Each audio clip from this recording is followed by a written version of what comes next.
Nimba uri mushyashya kuri YouTube cyangwa se nanone ukaba uri kuri YouTube warabijemo kubera gushaka amafaranga, hari ibintu by'ingenzi wasimbutse, hari step nyinshi z'ingenzi wasimbutse. Nimba rero uri mushyashya cyangwa se nanone ukaba ufunguye kino kiganiro, akaba ari ubwa mbere nyine ubarijwe ku muyoboro wa YouTube cyangwa se akaba ari ubwa mbere wumvisha ibintu bya YouTube cyangwa se nawe ukaba wirirwa ukoresha YouTube utabizi ukaruha, ariko n'ubundi ubona nyine hari bya bindi bavuga ngo ni ukuruhira ubusa. Ndagira ngo rero ubane nanjye kugira ngo ngusobanure nkubwire ibintu byose usabwa kuri YouTube, byose pe ku muntu mushyashya. Ibi bintu nibyo bintu navuga ko usabwa kugira ngo none nyine witwa umu YouTuber uri full.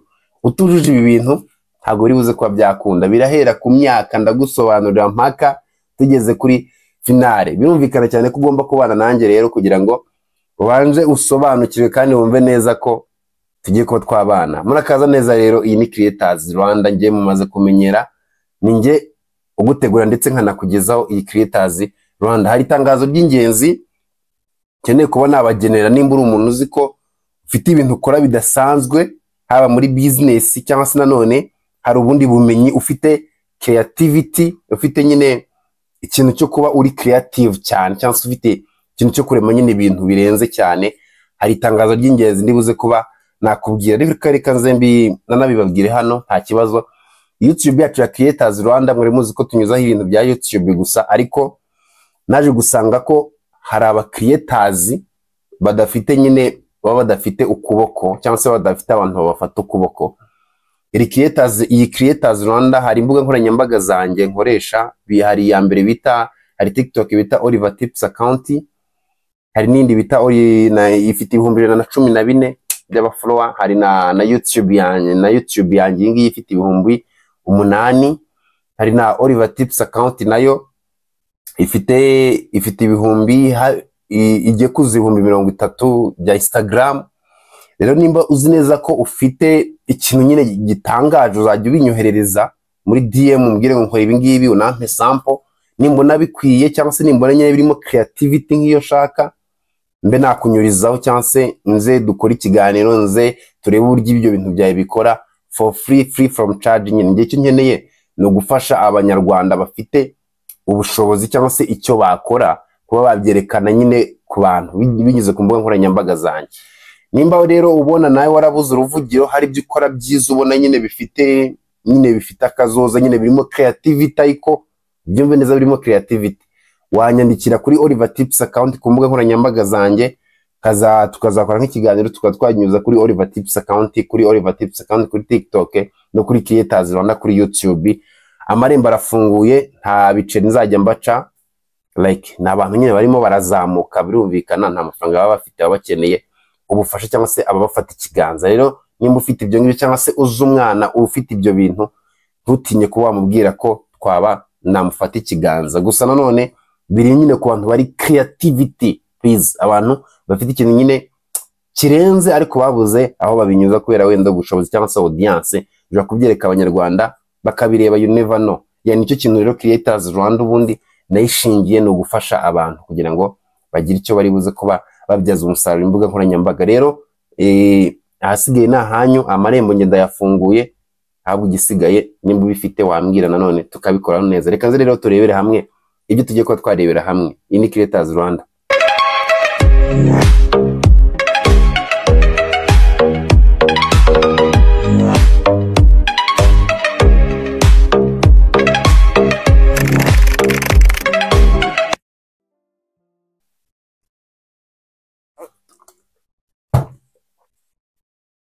Okay, rero tudatinze, ikintu cya mbere cy'ingenzi ukeneye kumenya nimba ugiye kujya muri YouTube Partner Program cyangwa se nimba ugiye kuba wamonetize, ikintu cya mbere cy'ingenzi ni ikintu bita imyaka. YouTube buriya ntabwo waba monetize cyangwa se nta nubwo wakwemera gufungura YouTube cyangwa se indi staff yose iri bugufashe kwinjiriza amafaranga utaragera imyaka 18 kuzamura. Nabwiye ko ndi buhere hasi. Imyaka 18 niyo myaka y'ifatizo kugira ngo ube wakishyurwa kuri YouTube. Ugomba kuba ufite byibuze imyaka 18 cyangwa se bitaba ari ibyo ngibyo, ukaba ufite umuntu bita guardian. Aba guardian ni habari nyine baba barakwadopsi cyangwa se abandi bandi bakoresha izo mbuga nkoranyambaga bishyurwa, banagutegura wenda izo video, bagira nyine ukuboko nanone mw'ibyo bintu byawe, ukaba wenda urimo nka main character ariko atari we byanditse kuri baba guardian bawe. Nimba waba ufite imyaka 16 bivuze neza ko ababyeyi bawe nibo bagomba kuba bafata amafaranga yawe bakana nyine bagira content. Hari abantu ubona ari abastar ariko buriya bafite icyo bita aba guardian manager. Aba guardian manager rero nibo bafasha YouTube kuba yakoreza amafaranga kuri baba guardian manager, kuko wowe ubukiri muto ntabwo woruzuza imyaka y'ubukure kugira ngo ubashe kuba wakishyurwa nyine cyangwa se wisange muri YPPP, YouTube Partner Program. Bivuze neza ko rero ntabwo wafungura channel utaragira imyaka 18. Ibi bikajyana cyane n'abantu, hari abantu babumva neza ko bashaka kuba bafungura amacano yabo, ariko gufungura amacano yabo bakumva nyine badashaka kuba bayashyira ku ma email yawe bitewe n'icyo izo email bazikoresha. Bakavuga ati tugiye gufungura email yindi, ugasanga iyo email bayishyizeho wenda imyaka 2 ko ukayifungura nko muri 2000 ukavuga ngo navutse muri 2022 cyangwa se 2001, ugasanga ntabwo wenda YouTube ikunze n'izindi services za Google uba urimo aralimitwa. Bisaba ko ugabanya gato ukabanza ukagira byibuze imyaka 18. Iyi ni policy ihuriweho n'abantu benshi bakoresha imbuga nkoranyambaga cyangwa se na nyiri imbuga nkoranyambaga. Ikindi rero cya kabiri noneho cy'ingenzi nanone ukeneye kuba wamenya kugira ngo nyine ubashe kuba ugire YouTube ibe successful, ni ikintu bita Gmail account.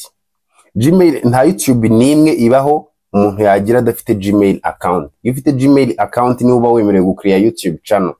Udafite Gmail account ntabwo wemerewe gucreate YouTube account. Icyo ni ikintu cy'ingenzi, byumvikane cyane ko ukeneye gusigning up kuri Gmail, hanyuma wamara kugira account kuri Gmail ukaba wakemererwa kuba watunga YouTube account. Iyo umaze kugira Gmail ucreate YouTube account bikaba byakunda ukayicustomizinga, then ugatangira kuba washyiraho ibihangano byawe. Ibyo bintu nibyo bintu by'ingenzi nanone nakubwira.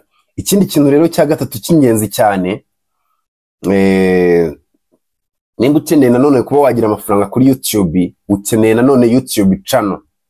Byumvikane cyane ko iriya Gmail account niyo YouTube biri, ariko nanone ukeneye YouTube account, kuko ushobora kugira Gmail ariko udafite YouTube channel, birashoboka cyane. Rero niba ushaka kubona amafaranga kuri YouTube, biragusaba nanone kugira account ya YouTube cyangwa se chaîne ya YouTube. Ibyo ni ibintu by'ingenzi cyane, kandi nanone wamara kuyigira ntabwo yabirangiriye aho ngaho, ukanapostingaho content zijyanye n'amabwiriza ya YouTube, policy za YouTube. Abantu benshi muzi policy za YouTube cyangwa se nanone ntimuzizi, ariko ugomba kubahiriza amabwiriza, hanyuma warangiza kubahiriza ayo mabwiriza ukatangira nyine ukora buri munsi ugakreate wenda channel yawe ikajya muri vlog, kwigisha, muziki cyangwa se indi niche itandukanye. Nyine niche aba ari nyinshi, murabizi ngira ngo mumaze kuba mwabibona ko niche zo aba ari nyinshi. Ikintu rero buriya cya kane cy'ingenzi nanone uba ukeneye kugira ngo byibuze ugire YouTube ikwishyura cyangwa se YouTube iribuze ko yaguha amafaranga, ni ikintu bita kuba uri muri YouTube YPPP. Ibi bintu nshobora kongera bivugana ntibabyumve. Iyo mvuze YouTube YPPP cyangwa se nkavuga ya papa YouTube YPPP, bamvuze YouTube ihagarariye YouTube, P partner ubufatanye, program y'ubufatanye na YouTube. Ugomba kuba uri eligible, ugomba kuba uri muri YouTube YPPP, YouTube Partner Program. Ubu turabafatanya bikorwa nyine na YouTube, kuko hari amafaranga tubona ava kuri YouTube. Ugomba kuba wujuje nyine kugira ngo ujye muri YPPP, ugomba kuba wujuje aba subscribers na watch time 4,000 mu gihe cy'amezi 12, cyangwa se nanone bitabari ibyo ukaba ufite short views, ukora short gusa ukaba ufite miliyoni 10 mu gihe cy'iminsi 90 n'amezi 3. Birumvikana cyane ntabwo aba ari igihe gito, y'amezi 3 aba ari amezi menshi, aba ari amezi atubutse. Rero niyo uba ukeneye nuko byamera. Bivuze neza ko nimba ufite aba subscribers 998 cyangwa se 9 utaruzuza 1000, icyo gihe nubwo warujuje amasaha ntabwo wajya muri YouTube Partner Program iri full. Ushobora gushyiramo igice, murabizi nabivuzeho ku kiganiro gishize, ariko ntabwo wabujyamo uri full. Ibyo birumvikana. Ikindi kintu hano navuga ni abantu bakunda kuba bakibeshya, hanga ngo muri YouTube nyine ngo kuba waba monetize, ukumva neza ko icyo gihe biba birangiye. Nta kuba monetize biba birangiye, ntabwo ugiye kuba umukire. Ibyo bintu ngira ngo murabizi, nabo abantu bababeshya mukagura amasaha, mukagura amacano, kandi ayo macano ntacyo ari buze kuba yabafasha. Ni ibintu by'ingenzi cyane rero.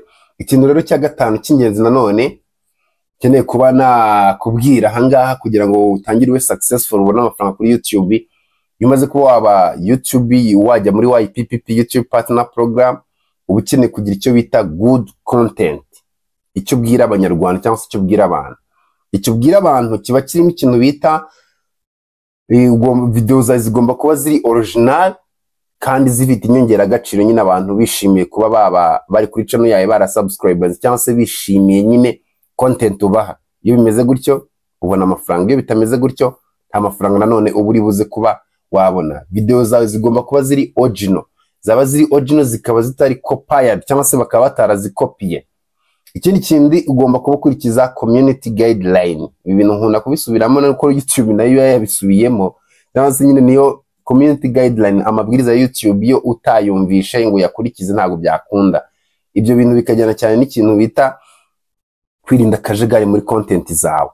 Nimba ukoze video ya YouTube, ni ya YouTube, yishyire kuri YouTube. Apana kugenda ngo uyipostinge kuri TikTok, Instagram, numara kuyipostinga kuri Instagram, TikTok, uyidownloading uyigarure kuri YouTube. Oya, ibyo ntabwo bikora. Ibyo ngibyo bimaze kuba byaba gutyo, ubamaze kuba wakica, icyo gihe ntabwo uba uri umu YouTuber. Ibyo bimaze kuba byaba rero, ukaba ufite content nziza, ukaba waramaze kuba waba monetize n'ibindi byose, biri buze kuba byakujyana ku kindi kintu cya gatandatu. Uba ukeneye nanone kugira Google AdSense. Iyi Google AdSense nanone ni iy'ingenzi cyane. Ubundi iyi Google AdSense nani kuyishyira mbere ya monetize, ariko ntacyo. Uba ukeneye kugira Google AdSense. Google AdSense hari ibintu bibiri nkeneye ko uwumva hano. Hari kugira email ya mbere iyibaruyeho YouTube ni kimwe, kugira na email ya kabiri ho Google AdSense ni ibintu bibiri bitandukanye. Hari abantu babyitiranya rero. Nimba ufite Google AdSense ni nka bank account, reka tuyite bank account, kuko ni amafaranga yawe yose ajya kuri Google anyura. Bivuze neza ko wemerewe kugira bank account amwe cyangwa se Google AdSense imwe mu buzima bwawe. YouTube nyine ufite AdSense imwe. Iyo AdSense nimba ukorera kuri website cyangwa se ufite application wa launchinze kwishyura, cyangwa se nanone ufite YouTube, amafaranga yawe yose nubwo ufite YouTube nyinshi ajya kuri ya Google AdSense imwe. Rero iyo ugize amahirwe make bakayifunga, nibwo ibintu biba bibi cyane. Rero bisaba ko ugira Google AdSense imwe. Uba ukeneye Google AdSense imwe ilinkinzeho ibintu byose biguha amafaranga, YouTube channel, website cyangwa se application. Ibyo ni ibintu by'ingenzi nanone rero uba ukeneye kuba wagira. Biranashoboka cyane ko ushobora gutandukanya Google AdSense. Ushobora kuba wavuga ati njye mfite Google AdSense yanjye nka Oliver Regra, ariko nanone nkaba mfite indi channel iri hirya ku ruhande iri ku yindi Google account. Iyo channel nayo nkaba nagira nkaba nayizana kayihuza na ya AdSense yindi, kandi iyo channel yindi nta AdSense ifite. Ibyo nabyo ngira ngo murabyumva. Ntabwo aba ari itegeko ko email wafungurijeho channel aba ari nayo igomba kuba iriho AdSense. Ntabwo ibyo ngibyo aba ari itegeko rwose. Ni ibintu biri ushobora kuba wakora ubishaka, cyangwa se nyine bitewe nuko wumva ko ubikeneye. Nicyo kintu nakubwira rero kuri ibi bijyanye na Google AdSense. Ikintu rero buriya cya karindwi ukeneye kuba wamenya mbere yuko ube monetize, uba ukeneye nanone national ID, irangamuntu yawe, n'ikintu bita cyangwa se passport. Ibi ngibi bifasha YouTube kuba ya confirming cyangwa se yakemeza ko uri umuntu wa nyawe. Hari igihe kigira ugafotora irangamuntu yawe, ugafotora na passport yawe, ukabyohereza kuri Google, bakakuverifyinga bakareba ko uri umuntu wa nyawe nyine, cyangwa se utabyohereza bagahita bahagarika, kuko icyo gihe babigusaba waramaze kuba monetize, bagarika ibyo mwakoranaga kuko babona neza ko uri robo. Nk'urugero wenda ugashaka nimba uri umunyarwanda uri mu Rwanda ugakoresha irangamuntu y'u Rwanda, bitaba ari ibyo ngibyo waba uri muri Kenya ugakoresha Kenyan passport cyangwa se passport ya Kenya, cyangwa se izindi document nyine zerekana neza ko uri mu icyo gihugu, ukabifotora ukabyohereza Google, ukarindira igihe runaka bakabiverifyinga, basanga ibintu ari tick ari sawa, bakaba bakwemera kuba wajya muri monetized cyangwa se ukaba monetize, cyangwa se nanone ukaba watangira nyine kuba wabona amafaranga. Ikindi kintu cy'ingenzi nanone uba ukeneye kuba waba uri mu gihugu kiri valid, igihugu nyine cyemerewe kuba cyakoreramo Google AdSense cyangwa se cyemeranya amategeko ya YouTube. Iyo tugeze aha ngaha YouTube channel yawe iri mu Rwanda ntabwo waba monetize, kuko u Rwanda ntabwo ruri valid, ntabwo nyine rwemerewe kuba wabona amafaranga cyangwa se wakinjiza amafaranga mu gihe YouTube channel yawe yanditse ko ikorera mu Rwanda cyangwa se yanditse ko ari inyarwanda.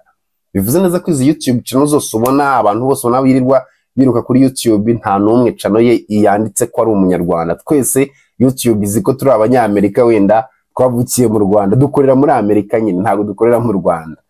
Ibyo binagira effect cyane kuko nk'imisoro twishyura 30% nk'abanyamerika bari outside America, cyangwa se abanyamerika bakorera bafite ibikorwa byabo wenda muri Amerika, tukaba turi hanze ya Amerika, amafaranga ajya hanze ya Amerika.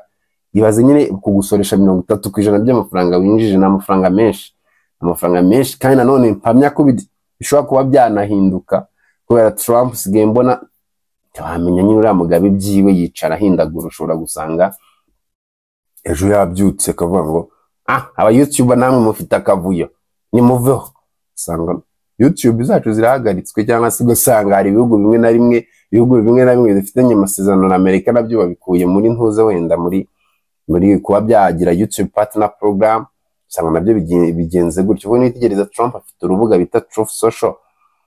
Urwo rubuga rero ntabwo rwemerewe abanyarwanda n'abandi banyafrika. Ibyo ni ibindi twakoraho ikiganiro, gusa nanone ugomba kuba uri muri valid country, kandi ibyo valid country u Rwanda ntirurimo, Burundi ntiburimo, Kenya irimo, Uganda nayo wamonetiza, ariko ntabwo mbizi neza ibya Uganda neza tu. Ariko Kenya byo ndabizi neza, hari ibigo byo muri Afrika birimo, kuko Kenya na Instagram birakunda na Facebook. Ikintu rero buriya nanone kindi ugomba kuba wamenya umaze kuba wamonetize ni ikintu bita ad friendly video, gukora video ariko none zifite ad, gukora video nyine zifite bakamamaza, kuko buriya birashobora kwakora video ntigire copyright, ntigire ikindi bakurega, ariko none abantu bakanga kuyamamaza, cyangwa se urya video yawe imeze bakubwira ati nta gikorwa na kimwe twakamamariza kuri ino video yawe. Icyo gihe bimeze gutyo rero bigira izindi ngaruka, kuko amafaranga yaba makeya uri murakora, ariko nyine video zawe batazamamazaho. Ibyo ni ibintu by'ingenzi ukeneye kuba wamenya nyine kugira ngo nanone ubone amafaranga ube successful. Kiri ikintu cy'ingenzi utaba monetize cyangwa se urya amafaranga ya YouTube utarakora ni ikintu bita second step verification. Ibi ni ibirinda bigasecuringa Google account yawe, kugira ngo birinde nyine abahaka babandi binjirira ama account yawe bashaka kuba bakwiba abantu. Nyafasha kumonetiza, murabizi neza ko iki tugiye dukunda kuba twakitaho cyane, kuba twasecuringa account, second step verification, kugira ngo ube monetize. Ibyo ndabizi neza, murabizi. Ikindi kintu cy'ingenzi ni gusubmiting icyo bita tax info, kwemeza nyine kudatuye muri Amerika. None waba utuye muri Amerika ugatanga kare, hari akantu bita abantu bari muri Amerika mumfashe akantu ndakubeshya mukareke muri comment, abantu bagiye kureba muri comment niba ari SSN ni nk'imibare abantu batuye muri Amerika bose baba bafite, cyangwa se muri Europe, akaba muri Amerika bose bamufite akantu SSN, sinzi icyo bisobanuye, ariko kaba gahari nyine iri muri Amerika. Iyo utari muri Amerika ntabwo kaba gahari, ariko kaba gahari. Hanyuma ukaba ibyo nibyo bita bimenya YouTube aho SSN tayifite, cyangwa se nanone bakakwereka ibindi bintu nyine wuzuza. Iyo tabifite YouTube itimenya iguklasify ikaba yazajya yishyura 30% cyangwa se 20%, cyangwa se nanone 10%, ibintu nk'ibyo. Ikindi kintu cy'ingenzi rero bureta bamonetize udafite ni PIN. Iyi ni PIN verification. Iyi ni PIN bohereza ku iposta. Abantu bose babaye monetize boss mu Rwanda abarageze ku iposta iposta y'u Rwanda. Nta muntu ukoresha YouTube burya amafaranga ya YouTube utazi ku iposta, cyangwa se utarageze ku iposta, bose baragezeyo bajya kureba nyine iyo PIN. Ni PIN bakohereza mu gihe wabonye amadolari 10 kuri account ya Google AdSense, kugira ngo verifying nyine ko location watanze ariyo, cyangwa se ibyo watanze ari byo. YouTube nyine amafaranga yayo bisaba nyine step by step kuyarya gusa. Nyine iyo umaze kubyiza ntabwo yabikigoye cyane, wintaringa muri ya PIN yawe, wintaringa ya PIN muri Google AdSense yawe, bamara kukuverifying icyo gihe uba uri okay, ibintu bitangira kugenda mu buryo. Ikindi kintu cy'ingenzi nanone buriya rero utaba monetize udafite ni ikintu bita payment threshold. Payment threshold ni amafaranga uba wagejejeho kugira ngo ubashe kuba nyine wakishyurwa. Abenshi hari igihe nka mu Rwanda ni amadolari 70. Hari abandi muri Amerika sinzi ari ahandi usanga ari 100. Threshold ziratandukanye, ariko nyine amafaranga y'ifatizo wagejeje kugira ngo amafaranga yawe yishyurwe ukwezi kurangiye. Ikindi kintu kigena amafaranga uri buze ko wabona nanone ni upload and engagement. Biga nyine uploadinga video zingahe, abantu bagukurikirana ni bangahe, like ubona ni zingahe, share ni zingahe. Ibyo ngibyo rero bihita bituma channel yawe ikurikagwa amafaranga menshi cyane. Nanone waba uploadinga gake nanone ukabona amafaranga make, nanone waba uploadinga cyane abantu badakunda ibyawe nanone amafaranga akaba make. Birumvikana YouTube cyane, YouTube ijyana n'ibintu bita imikorere kandi gukora utaruhuka. Okay, ikindi kintu rero ukeneye kuri YouTube kugira ngo ube monetize no kuba nta copyright cyangwa se ama strike wifitiye, kuko buriya kugira strike kuri ya channel yawe bishobora kuba bya block monetize. Ukagira strike bagahita ba blocking monetize kabisa, ukoresha wenda imiziki y'abandi, ama clip y'abandi, udafite ikintu bita uburenganzira cyangwa se utazi ikintu bita fair use. Nanone barabyitiranya fair use, nabyo bishobora kuba byatuma ubona strike. Nibyo bintu bigeze muri 15 naguteguriye ubyumve. Hari bajyaga babyibaza nyine, ariko nakeka uba nyine wakuyemo ibyawe, kuko mvuga hano hanyuma hakagira ukuramo ibyiwe ku kicano yanjye. Ndabizi ko benshi bankurikirana n'abantu bagitangira. See you next time. My name is Oliver Alegra in Creators Rwanda.